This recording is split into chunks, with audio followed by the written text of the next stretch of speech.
We had our scattered storms earlier in the day today. They didn't get started, at least at Kenner, until a little bit later, so temperatures were able to get into the 90s and stay there longer, but then with some nearby rain and cloud cover down into the 80s at Kenner, 84 degrees right now. Still 90s though up in Macomb and in Bogalusa, as most of our rainfall was south of the lake, and that's also where most of our dense cloud cover was much of the afternoon. As far as rain on radar now, most of our storms winding down. Looks like one little shower north of Franklinton along the state line. We've had a few other pop-up showers between Terrio and Homa. Also a little bit of rain south of Montague. We've also had one little shower around Point of Lahash. Otherwise, our rain chances are decreasing through the rest of this evening. Little upper level low and still quite a bit of instability across the Gulf South and the southeast, keeping that rain chance on the higher side. That does look to be a pattern which will continue into tomorrow, and even more so on Sunday, as the upper high does start building our way. But on Sunday,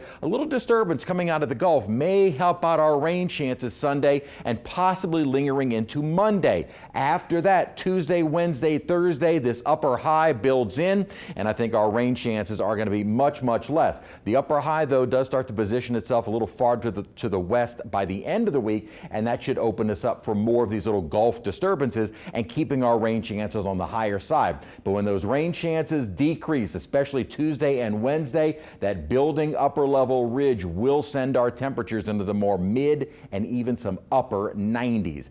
Out in the tropics, we are not expecting any development for the next 7 days. A little wave that is coming off of Africa right now south of the Cabo Verde Islands, not showing any kind of organization, and the models, at least at the moment, not doing anything with it. So through the next week, looks quiet. What the models, though, still sniffing out is an upper low that will move into the Gulf after that time period where we could see some development. I was looking at all of the models kind of hinting at this little wave coming into the Gulf probably more mid to late next week. What it does is it looks like it is just kind of a rainmaker. A lot of tropical moisture, no real organization with it, so whether or not a surface low does try and form, not really certain right now, and not looking, at least again, this is still almost 10 days out, not looking likely based on the models. These type of upper features, to try and get them down to the surface to become something tropical, usually takes time. We'll just have to see how long of a window that system stays over the Gulf. 40% chance on Saturday. I increase it on Sunday. Then the upper high builds in, so much of early to mid next week hot and dry, with rain chances picking back up by the end of the week.